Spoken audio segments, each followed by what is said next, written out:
last time. Now introducing Best Boy.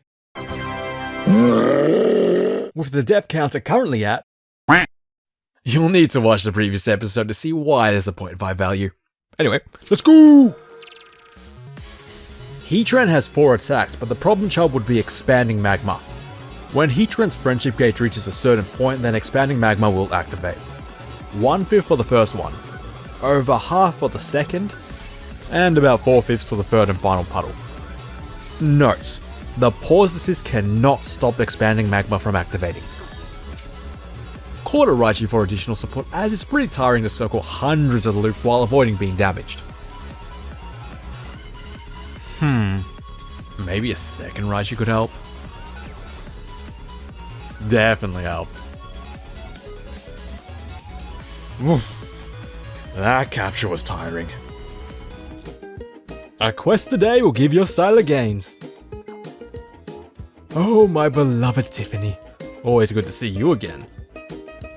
Anyway, onwards to Haruba Desert. Or not. See a Wailord it is. Might as well stack up with some Pokemon while we're here. That did how much damage? Okay, might need to be a little bit more cautious. Damn it! I learnt my lesson, no more tentacles. Hopefully you'll be much easier. My god, you guys are irritating.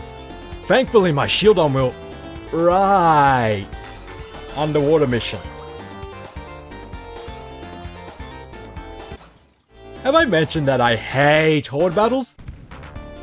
If these horses can just stop with these slow bubbles, then I can... Oh, come on! Finally! It took me over 40 minutes to leave the starting section. Save the game, save the game, save the game! Thankfully, there shouldn't be any other difficult horde battles. What the hell is that? I gamed over way too many times in this area. Oh well, at least Wailord is safe, and now we can head over to the Haruba Desert. Or not. Oil-filled hideout it is then. Oh hey Seven. Now with my trusty shield on back, we'll defeat any obstacle. Maybe not a game crash. We'll try again. Oh hey Isaac. Oh hey Kincaid. One uneventful boss battle later, and we end mission 13 with a thrilling chase scene. Haruba Village. One destroyed coffee machine later, and now it's time for the Haruba Desert. Thank Arceus from above for the HP hack. Otherwise this sandstorm section might have caused a few more deaths. The Hideout Temple gave us 2 boss battles, one with Cresselia and another with Magnezone. Both weren't too difficult to deal with. The yellow gem was stolen, but there wasn't much we could do, except more quests. Ooh, combo plus? Any additional damage is always a plus in my book. Sorry we couldn't get the 3rd gem, but...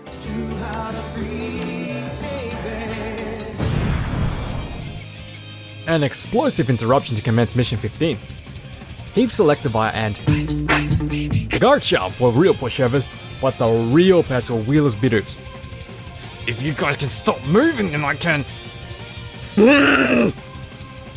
Mission 16. Rescue Isaac, who was stolen during the Bidoof invasion. Ah shit, they noticed us!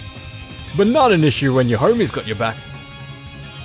Smooth sailing from here on out. The hell? Elevator died. Guess you know what time it is.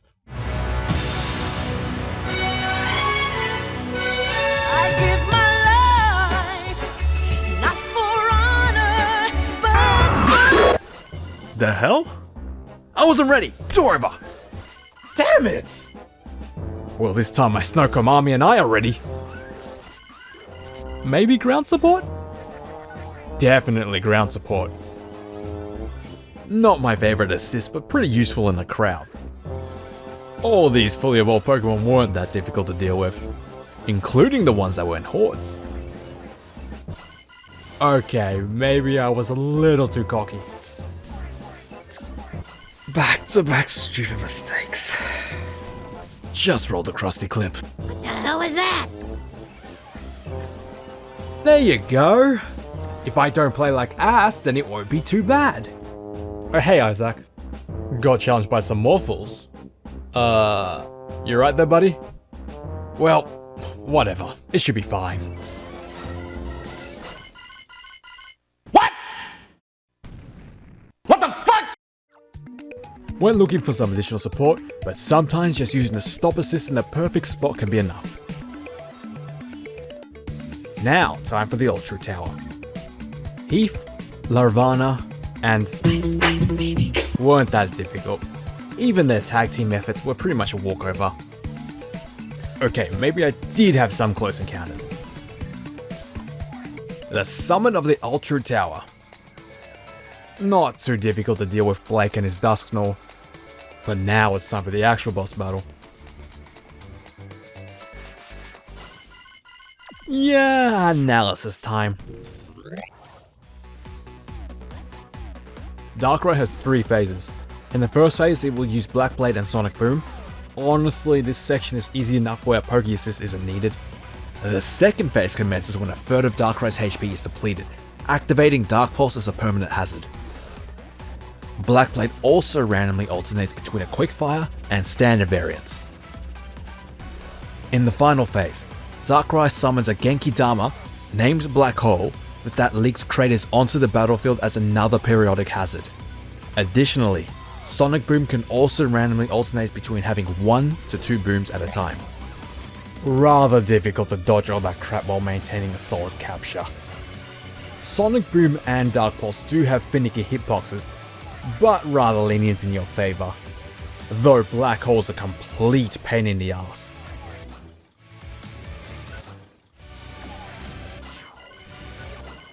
And by the 6th death, I figured it would be best to conduct a further analysis.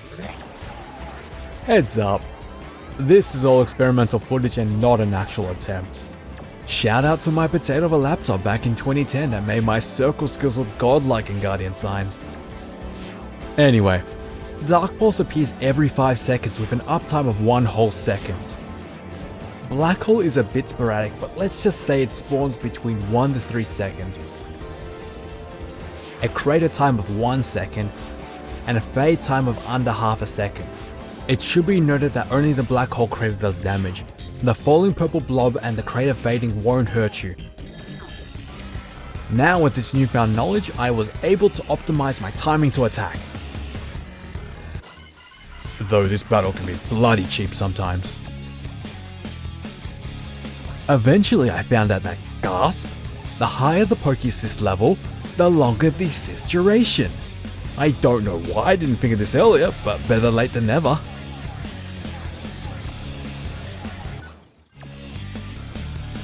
And admittedly, at some point I started to abuse save states. Forgive me.